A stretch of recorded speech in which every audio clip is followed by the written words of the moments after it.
My dearest brothers and sisters, this is Tunia speaking. I love you so very much. Welcome to part 3 of this series.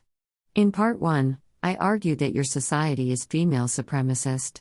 In part 2, I argued that everyone already realizes that women are better in certain substantial ways, therefore to avoid female supremacism you have to acknowledge that men too are better in certain substantial ways. We'll look at 2 ways in which men are better in this part, and we'll look at 2 more ways in the final part 4. That said, we are just talking about averages here. Not all men and not all women are like this. So it's important to treat people as individuals, rather than as someone whose qualities are predetermined by their gender. That said, here's the first way in which men are better. Men are on average better protectors. Other than men just being better at fighting, this is also illustrated by the fact that men are mostly anti-illegal immigration while women are often pro-illegal immigration. So, men are better protectors. This seems pretty self-evident. On to the next point. Men on average care more about being logical. Women on average care more about achieving emotional goals, and logic is mostly a tool that's used to achieve emotional goals. If women must choose between being logical versus reaching emotional goals, women often prioritize their emotional goals. Examples of women's emotional goals are feeling good about myself or feeling safe or securing some benefit for myself or making sure my family is doing well or promoting the well-being of women or helping out some other person or group in need or protecting nature. So women's emotional goals are not necessarily selfish. In fact, they may very well be altruistic. But an issue is that women's emotions often don't consider long-term consequences or second-order effects. For example, women lobbied against nuclear energy in Germany, so Germany closed nuclear power plants. Then later Germany had to reopen coal power plants, which do more harm to nature and kill more people via air pollution. Even with that, Germany is still in economic decline in part because it lacks cheap energy. Another issue is that women tend to be much more emotionally invested in helping women than they are emotionally invested in helping men, or even being fair towards men. So some women's emotional goals lead them to pursue anti-male pro-female discrimination. Is that logical or beneficial in the long term? No. Is that morally correct? No. Is that nonetheless some women's emotional goal? Yes. Currently, women often feel horribly unsafe, physically, financially, emotionally, socially, and so their emotional goals tend to be securing safety for women. But unfortunately, some women try to accomplish that in men bad, women good. Let's secure advantages for women and make sure that men can't harm us, ways that actually have second-order effects of making women less safe. But again, women's emotions often don't consider second-order effects. Whereas men's current problem is that they lack love, so they too are often okay with saying that men are bad and that we should discriminate in favor of women. Men hope to get love from women by acting that way. Note that most politicians are male and yet your society blatantly discriminates against men. The result of all this is female supremacism. Many women won't agree that there's female supremacism, even though it very clearly is there. Why? Because women tend to pursue emotional goals more than they pursue logic. It doesn't fit women's emotional goals to admit that there's female supremacism, so many women don't admit it, and possibly don't even see it. To be clear though, it's not the case that women are unable to skillfully use logic. If a woman has logic on her side, she can use logic perfectly well to win an argument. It's more that for men, being logical, at least in their own minds, is an inherent need for them to have any peace of mind at all. You might disagree with men's logic, but men at least care about having a set of beliefs that in their mind is logical. Whereas women don't primarily care about being logical. For women, logic is more a tool that they use to achieve emotional goals.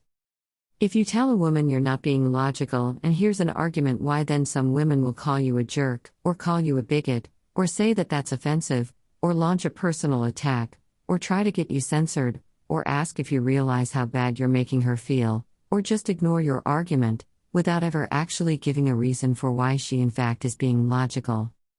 Whereas if you tell a man you're not being logical and here's an argument why, then he'll almost certainly respond with a reason why he is being logical, at least in his own head. If he can't give a logical reason, he'll probably tell you that you may be right, or that he'll have to think about it, or have to do more research. Most likely he won't just say you're a jerk or you're a bigot or that's offensive and treat that as an adequate rebuttal and fail to actually give a logical reason. That's because men tend to care more about being logical for its own sake. Logic isn't just a tool to them, to use when it's convenient and to ignore otherwise. Now sure, as women go about achieving their emotional goals, they would prefer to have logic on their side as well. But if a woman pursues an emotional goal and she doesn't have logic on her side, well, logic is just a tool, right? So in that case, women may just throw out any anecdote or argument that she can think of, regardless of whether it's logical, regardless of whether those arguments are mutually contradictory. Just use all of the tools and see if one happens to work. Women may just outright redefine words to make themselves right. For example, discrimination against men and female supremacism has been rebranded as equality. Remember the old joke, if an organization is 50% women then it's 50% diverse, and if an organization is 100% women then it's 100% diverse. Women don't say that a university's psychology department isn't diverse because it has too many women. Women don't tend to agree that in order to promote diversity and equality, there need to be more female garbage collectors. Women may switch definitions as it benefits them. For example, if you define patriarchy as most leaders are male, then yes, the 2025 West is a patriarchy, but that's not automatically a bad thing. If anything, male politicians tend to be too biased in favor of women. Whereas if you define patriarchy as most leaders are male and they conspire to oppress women, then yes, patriarchy is really bad, but then the 2025 West isn't a patriarchy. Observe how breast cancer research has much more funding than prostate cancer research. Observe how there are female-only scholarships while already more women attend university. Logically, women would pick one of those definitions, and then either patriarchy isn't automatically a bad thing, or the 2025 West isn't a patriarchy. But in practice, women use the first definition to argue that the 2025 West is a patriarchy, and then use the second contradictory definition to prove that patriarchy means oppression of women. If women have an emotional goal but don't have logic on their side, then women may just invent claims that suit their narrative. For example, if negative behavior of women is discussed, women often just invent the claim that only a tiny group of women does that. Whereas if negative behavior of men is discussed, women just invent the claim that a huge group of men do that, or women excessively rely on one old and highly flawed study. This invention of claims might look like women saying they know one person who is a certain way, or women saying that their personal experience is that men tend to be a certain way, or women saying, well, men do this, and women then acting as if that's proof that a large amount of men are bad or that nearly all women are good. Whereas if men use that style of argument, women would never accept that, and fair enough because statistically this is a worthless argument. Or women may just invent the claim that the vast majority of feminists are after true gender equality for everyone, and there are only a small handful of feminists who want unfair advantages for women. However, the claim of most feminists are after true gender equality is contradicted by many examples of feminists pushing for blatantly anti-male changes that benefit women. Often successfully so. See sources 1 to 3 in the description box under the video. Now, women don't consciously think muwahaha, I will now use an illogical argument to achieve my emotional goal. However, people's rational minds are just rationalization machines that tie a pretty bow on whatever it is that person already wants to do. Note that a rallying cry of some men is facts don't care about your feelings, i.e., women have your emotional goals, but us men have logic on our side. And yes, this is traditionally presented as right versus left rather than men versus women. But of course most right-wingers are men and most left-wingers are women. Also, if there's a double standard that benefits men, then typically it's pointed out and then dismantled on the societal level, although individuals may still have them. This is because it makes men highly uncomfortable if someone plausibly points out that men are being illogical. The few remaining pro-male double standards that remain aren't really illogical, and are rather the results of men and women being different. For example, yes, women who sleep around a lot aren't respected while men who sleep around a lot do get some measure of respect. But that's because it's very easy for women to have a bunch of sex, while that's hard for men to do. Furthermore, men who sleep around are succeeding at their biological agenda, while women who sleep around don't. Conversely, women typically don't feel any need to dismantle illogical double standards that benefit them. Why? Because they fit women's emotional goals, and women aren't primarily driven by logic. I mentioned some illogical pro-female double standards in part 1, and here are some more ones. Husband unhappy? Husband needs to change things. Wife unhappy? Husband needs to change things. Man cheats on wife? Completely unacceptable, full stop, end of discussion. Wife cheats on husband? Well, yes, that was bad, we're not condoning it, boo. Was he meeting her needs? Was he being a good husband? How was she feeling about the relationship before she cheated? Man says my wife left me? Well, in which ways was he being a bad husband? Woman says my husband left me? That husband must be an idiot or a jerk. Certainly let's not ask the woman in which ways she was being a bad wife. A man tries to find a long-term partner but keeps getting rejected? Clearly this proves that the man needs to self-improve or lower his standards. A woman tries to find a long-term partner but keeps getting rejected? Clearly this proves that men suck and that she shouldn't settle. Let's not tell the woman to self-improve, she's already amazing as she is. Men do well economically? This proves that men are horrible, namely they're oppressing women. Women do well economically?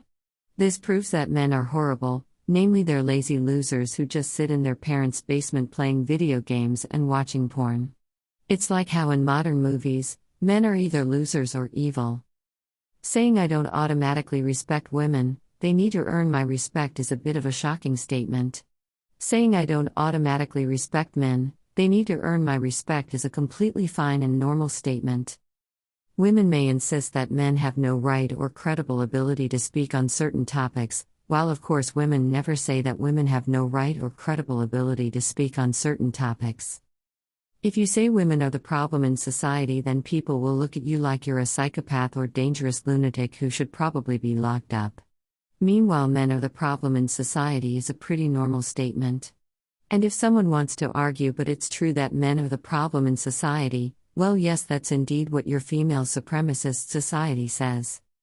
If any group except men do bad things or perform poorly in some way, that automatically proves that this group is getting discriminated against, and we need to systemically help that group. Meanwhile, men do bad things or perform poorly? This either proves that men are trash or that men need to put in more effort. Certainly there's no need to systemically help men. Here's yet another double standard. Women's feelings and lived experiences are proof that women are oppressed, and that we must structurally help women. Meanwhile, 4 out of 5 people who kill themselves are men, so presumably men have painful emotions and painful lived experiences too. But those aren't evidence that we must structurally help men. Some women endlessly point to most CEOs being male, while one ignoring that few women choose to work 70 hours per week, so of course fewer women are CEOs, and 2 ignoring that most garbage collectors and homeless people are also male. Suppose you lived in a world where 80% of CEOs were women. Would women then say that proves men are oppressed, and would women start implementing male quotas? Of course not. Are women implementing male quotas for university psychology departments? Women think it's unfair if men argue that women's menstruation proves that women are on average less rational and less emotionally stable. But if tomorrow women stopped menstruating and men started menstruating, then some women would definitely use that to argue that men are on average less rational and less emotionally stable. Also, a woman wants a tall partner? Completely fine. A man wants a partner who is not overweight or who has large breasts? Completely unacceptable. Tinder just added a height filter. Now imagine the reaction if Tinder added a weight filter or breast size filter. You get the point. There are a large number of blatantly illogical pro-female double standards that just won't die. Why?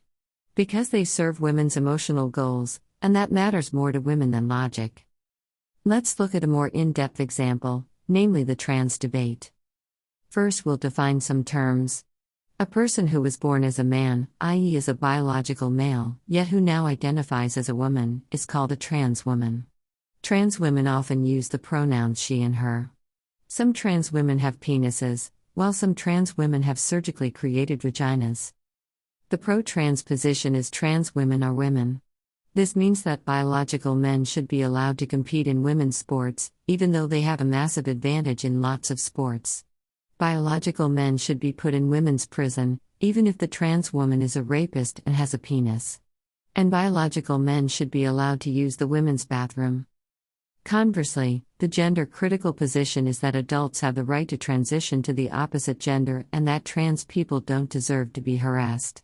However, biological men shouldn't be allowed to compete in women's sports, be put in women's prisons, and probably shouldn't be allowed to use the women's bathroom.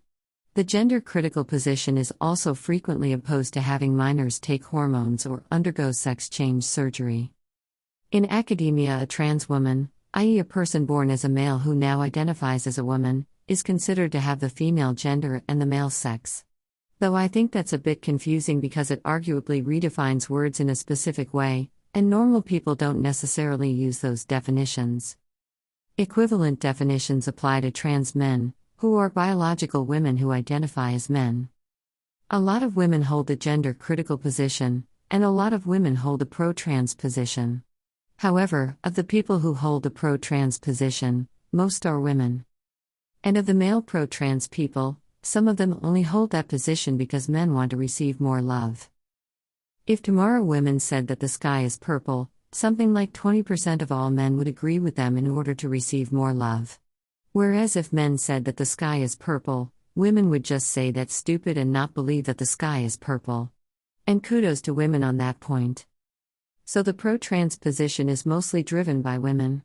And as we'll see, the pro-trans position ultimately boils down to I don't care if it's logical, I'm pro-trans because that fulfills my emotional goal of preventing harm from befalling trans people.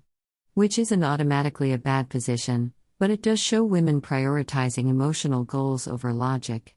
Which is the point I'm making? Let me make the argument.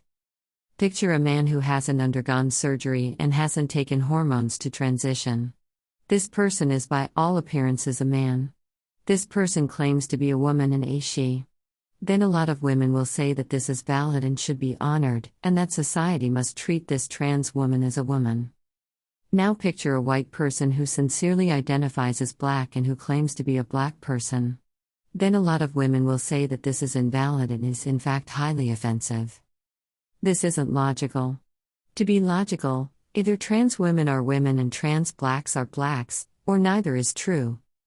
A lot of women will say that trans women are women, but trans blacks aren't blacks. Why? Because their emotional goal is preventing harm and they think those are the positions that will prevent the most harm.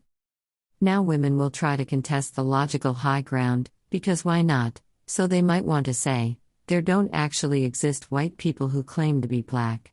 Well, that's incorrect. Google Rachel Dolezal. And if women want to argue that Rachel is not actually sincere, oh, we're allowed to state that trans people aren't sincere? But a lot of women would say, no, you can't question the sincerity of transgender people, but we can question the sincerity of trans black people. But obviously, that's not logical. Maybe women want to argue, well, trans blacks are a tiny minority. We must prioritize the well-being of the majority. Well, if we accept that logic, then similarly the well-being of the majority of non-transgender people should be prioritized over the well-being of the tiny group of transgender people. So then biological women don't get to compete in women's sports, which goes against the female pro-trans position. Arguments that claim to debunk transracialism also debunk transgenderism. Now women can always say, well, transracialism and transgenderism are different. And yes, it is. But you can't just say it's different as if that's a magic wand that excuses any logical inconsistency. Just because groups are different, doesn't automatically mean that the group you like gets to have rights, and the group you don't like doesn't. Now sure, pro-trans women usually dress up that argument by saying, these kinds of groups are valid, and look, transgenderism is among them. While these kinds of groups are invalid, and look, transracialism is among them. But who gave pro-trans people the right to determine which groups are and aren't valid? A trans black person wouldn't agree that the group he falls into is invalid. A gender-critical person also may not agree with a pro-trans person's categorization of what is valid and what isn't. People can always feel what they emotionally would like to be true, and then reason backward, and then make a word salad to argue why they're right. But that's not actually logical. If you strip away the fluff and the nonsense, most pro-transgender and anti-trans black arguments really boil down to transgenderism is true, and transracialism is false, because those are the positions that prevent the most harm. But first of all, trans black people won't agree that those are the positions that prevent the most harm. And again, if pro-transgender people want to say that they simply outvote the trans black people, then by that logic non-trans people will just outvote trans people, right? Even if we agree that believing transgender people but not believing trans black are the positions that prevent the most harm, well, that still doesn't prove that those positions are true. Suppose an important bank is insolvent, and it falsifies its book and presents false data that shows that it is solvent. Then arguably that lie prevents a bank run and thereby an economic crisis. But just because that where solvent lie prevents harm, doesn't make it true. Other than the trans black argument, another problem is that it's a circular definition to say that a woman is anyone who identifies as a woman. If a woman is just anyone who identifies as a woman, then can someone just identify as a woman to get a female-only benefit? No, that's not legitimate. Okay, so people are allowed to say that certain trans people aren't legitimate? No, that's not allowed. Pro-trans people illogically say that only they can judge who is legitimate. Now a trans woman may claim to be a woman because she feels like a woman. But how does a person who is born as a man know what it feels like to be a woman? Maybe the trans woman can point to stereotypes about women and say I conform to those stereotypes therefore I'm a woman. But then, is a woman who doesn't conform to those stereotypes not a woman? Furthermore, pro-trans people are usually against female stereotypes. But then female stereotypes are okay to prove that trans women really are women? So if we really boil it down, women's pro-trans position isn't logical. If we're going to be intellectually honest, a lot of women's actual position is, I don't care whether it's logical or not. Trans women are women, but trans blacks aren't blacks, because those are the positions that prevent the most harm. Namely, pro-trans women believe that the pro-trans position literally stops trans people from ending their own lives. So those pro-trans women are pursuing the emotional goal of preventing harm to trans people. And then logical-sounding arguments are built on top of that because why not contest the logical high ground? And yes, a lot of women are gender-critical and will argue that trans women aren't women. But note that their primary argument typically isn't that it's illogical. They're typically not leading with the trans black argument, for example. Instead, their primary argument is typically that it hurts women if biological men can just say that they're women, and then enter female spaces. And that's a fair argument, but again it's foremost an emotional goal base that's being pursued, protecting women.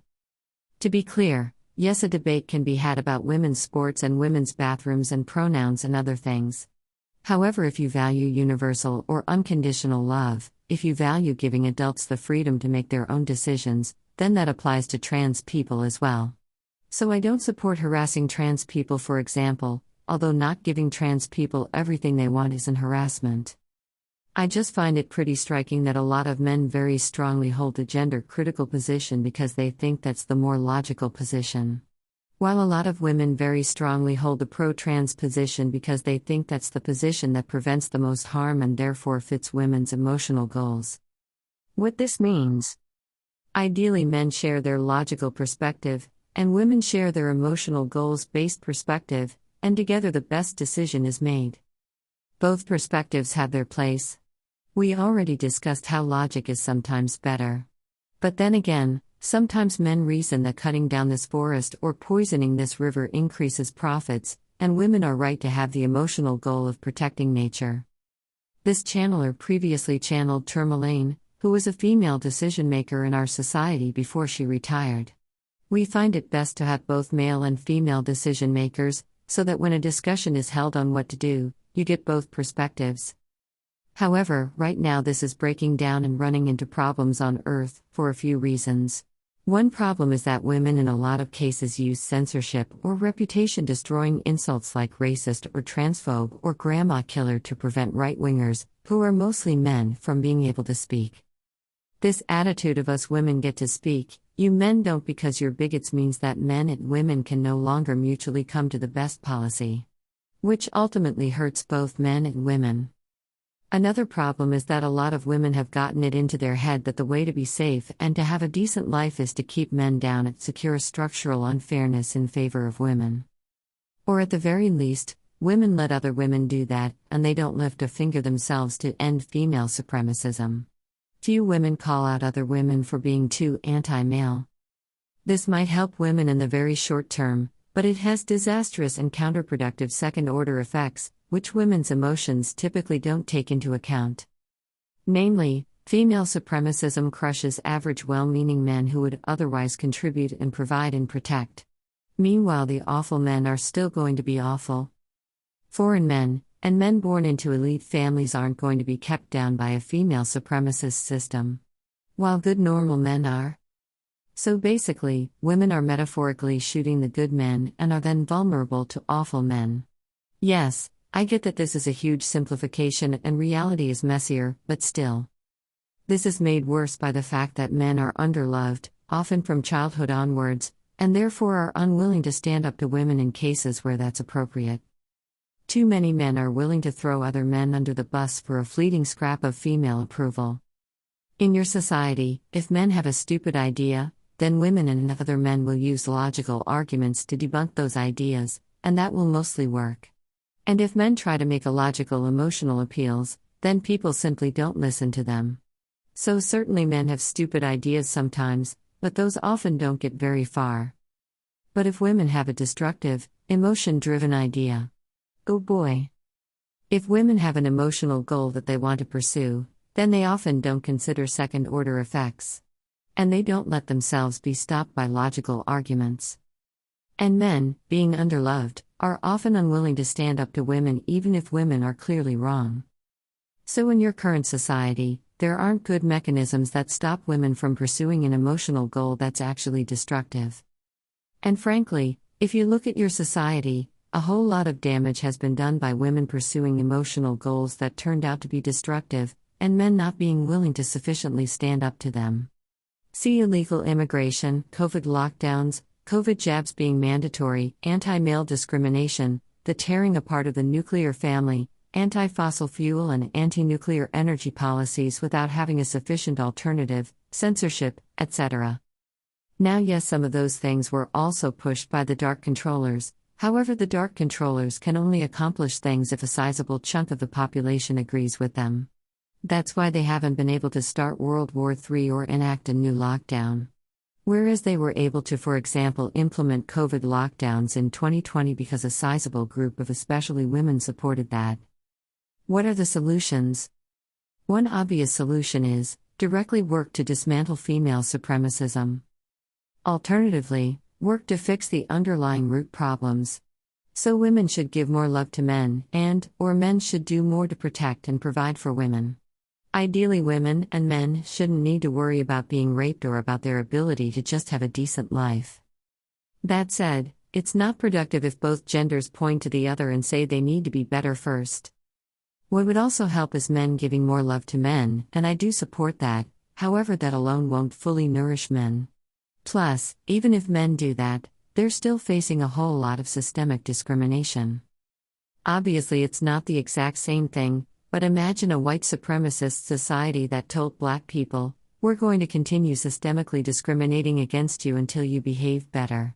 Yes, innocent black people are going to get systemically discriminated against too, until black people as a whole behave better. Obviously, in that situation, no one would be saying that it's up to black people to help themselves. Instead, then the obvious solution is to end systemic anti-black discrimination first. Unfortunately, it doesn't help much for men to demonstrate for men's rights, because people don't listen to male men's rights activists. Plus, male men's rights activists may get fired at work, may run into serious social problems, etc. Something else that doesn't work as well as you might hope is just to point out how unfair men are being treated and to appeal to women to demonstrate for men's rights. Certainly, this will move some women, however, people, whether men or women, who feel very unsafe typically are unwilling to make sacrifices just to be fair to others. We also see this, for example, when one country mistreats another country to secure its own safety. However, the core misconception here is that systemic mistreatment of men actually makes women safer. It doesn't. So another possible solution is for women to realize that yes, their desire to have better and safer lives is reasonable. However, structural unfairness towards men and silencing of men won't stop awful from being awful, but it will crush good normal men, who then stop providing and protecting and contributing, which leads to everyone being far worse off. Some women might try to solve this by effectively saying, "Men, please come back to the farm so that we can continue to milk you for productivity and protection." What's that? Reform divorce court? Of course we're not going to do that, silly. Now please come back to the farm. But that doesn't work anymore. Men are talking to each other on the internet and social media, and men have wised up. If women want average men to work hard all their lives for the benefit of society, and indeed that's the only way in which society will thrive, then the systemic mistreatment of men has to stop. There has to be an actual reward for average men to work hard. Note that if men don't work hard, then fewer goods are produced, and then prices rise, and that's inflation. So even women who are fine with being single, or who already have a husband, will still benefit from men working hard. Not to mention men's role in keeping women safe. Hence, divorce court can't just keep giving women her ex-husband's house and the kids, even if she initiated the divorce and he didn't cheat or abuse her. That, and similar things, have to end. Because why on earth would men work hard and marry if they're perfectly well aware that that is an entirely possible outcome? From the man's perspective, why not just play video games, or have a bunch of casual sex, if working hard and marriage may very well lead to being destroyed in divorce court? And even if men don't get destroyed in divorce court, okay, then they're seen as Homer Simpson. Who wants to be Homer Simpson? Some women might think men should treat women better if they don't want their wives to leave them. Well, that statement isn't going to convince any marriage skeptic man to sign up for marriage. You can't shame men back to the farm anymore. Besides, that's the kind of one-sided man blaming that leads men to not want to marry women in the first place. Because sure, some men should treat their wives better, but why do you never hear about wives who should treat their husband better? And besides, why is the man responsible for his wife's happiness, but not the other way around? This is the thing of women fabricating out of thin air that it's a substantial group of men that do bad things, in this case being a terrible husband, that I was talking about earlier. At this point, women might feel that talking about this topic does more harm than good, or that it's more important to focus societal efforts elsewhere. Well, it's very convenient for a woman to say that we shouldn't focus on female supremacism. Also, women are sort of assuming that if the gender situation is ignored, then things will roughly continue as they are. But that's wrong. The current situation is unstable and actually deteriorating. Now, yes, you might get bailed out soon by a cosmic event or a galactic or grey hat intervention. But then again, normal people are still going to have to contribute to building new Earth. Plus, it's possible that those things are still some ways away. And besides, the more you ignore problems and hope to get bailed out, the more that a big intervention will be delayed. In the absence of a big intervention, the gender situation will get worse over time, including for women, which means that it's best to end female supremacism now. Why? Well, remember the prisoner's dilemma. In this dilemma, if both prisoners rat out the other, then both serve 2 years in prison. If only one person rats on the other, then that person goes free while the person being ratted out serves 3 years. And if both people remain silent, then both serve 1 year. So both people remaining quiet is the optimal overall outcome, with a total prison time served just being 2 years in total, 1 for each person. And the overall worst outcome is both people ratting out each other, with the total prison time served being 4 years, 2 for each person. If you play this game with someone once, then it's in your best interest to rat out the other. Whatever the other person does, it's in your best interest to rat them out. Even though the overall best outcome is created by both players staying silent. But if you play this game repeatedly with someone, it's best to both remain silent. Because otherwise you end up in a situation where you both constantly rat out the other, and you constantly get the overall worst outcome. So while in the short term it's best to rat the other out, in the long term it's best to remain silent. In the West in 2025, on the whole, women are choosing to rat out men, while men are choosing to stay silent. By this, I mean that there's female supremacism that has been in large part implemented by women, and women aren't lifting a finger to change that. So women are choosing the rat out option. See all the examples of anti-male discrimination from this and previous channelings. Meanwhile, men aren't even fighting or speaking out against blatant anti-male discrimination, and are choosing the remain silent option. Yes, I know, some men are monsters, but that doesn't disprove that most men are staying silent. And yes, some women are active men's rights activists. But on the whole, women are choosing the rat out option, and men are choosing the remain silent option.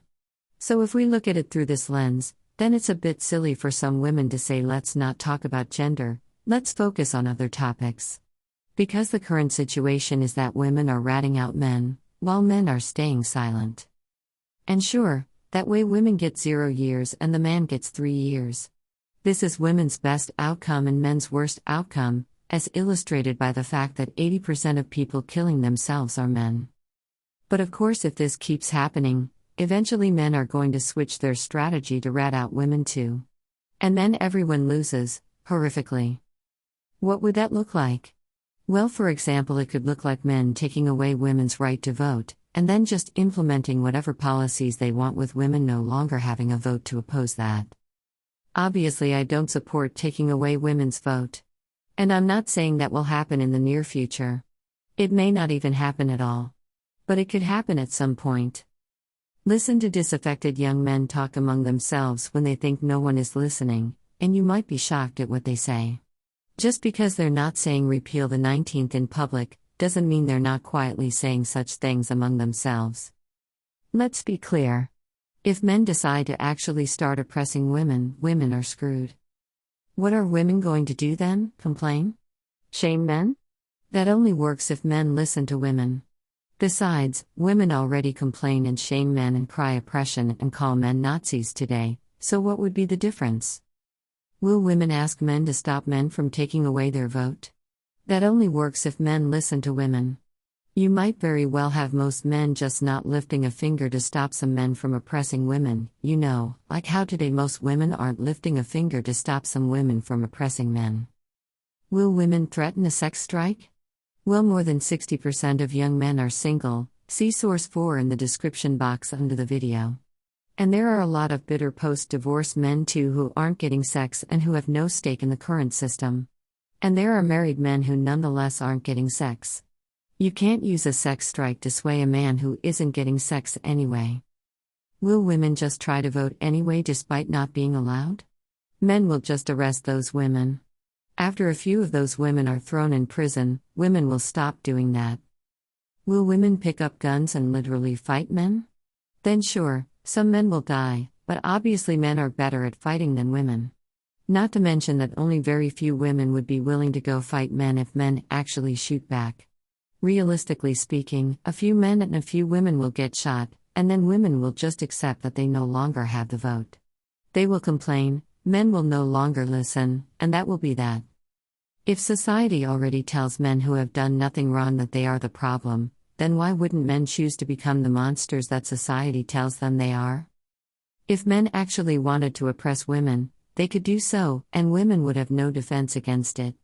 So, it's not in women's interest for your society to remain female supremacist. The situation has gotten so completely absurd that it would be naive to think that there isn't going to come some point in the future when the gender pendulum swings the other way. Let's illustrate just how insanely anti-male the situation has gotten. In the UK and in the US, if a woman rapes a man and gets pregnant, courts will force the male rape victim to pay child support to his rapist. Horrifying, right? Well, here's something even worse.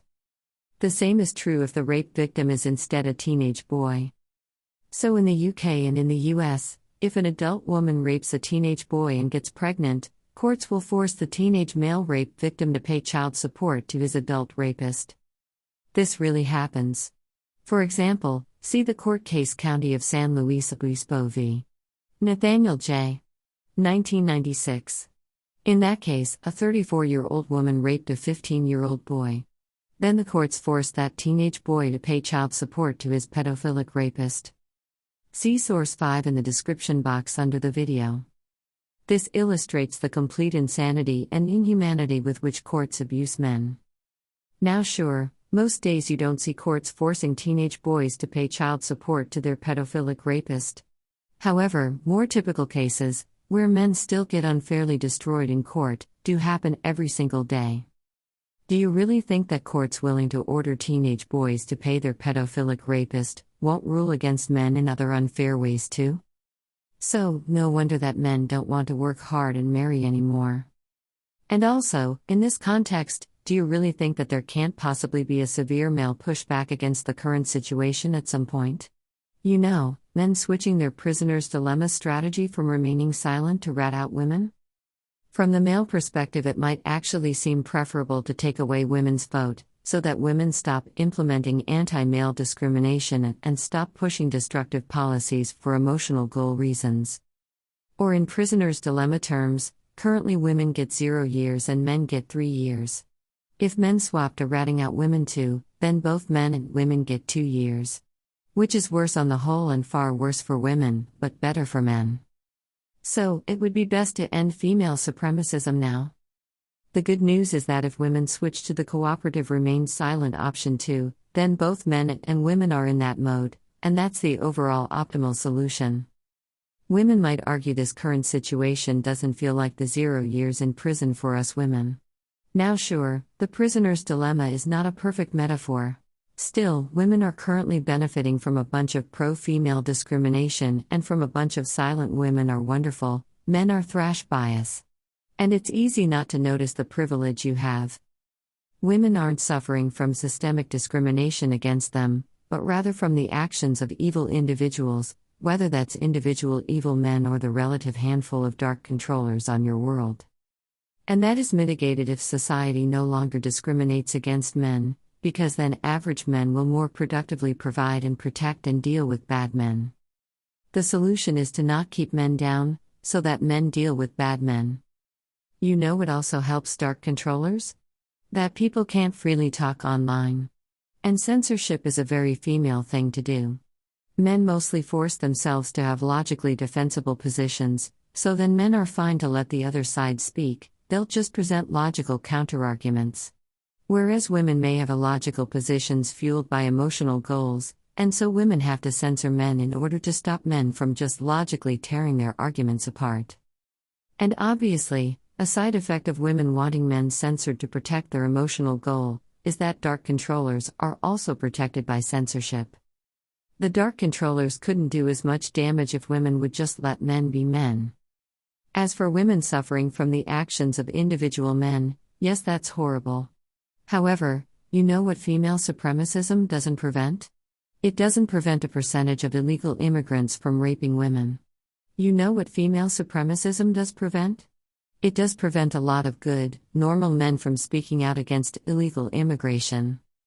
Female supremacism doesn't stop bad men. But it does prevent good men from stopping bad men. Female supremacism hurts women too. So, that was today's message.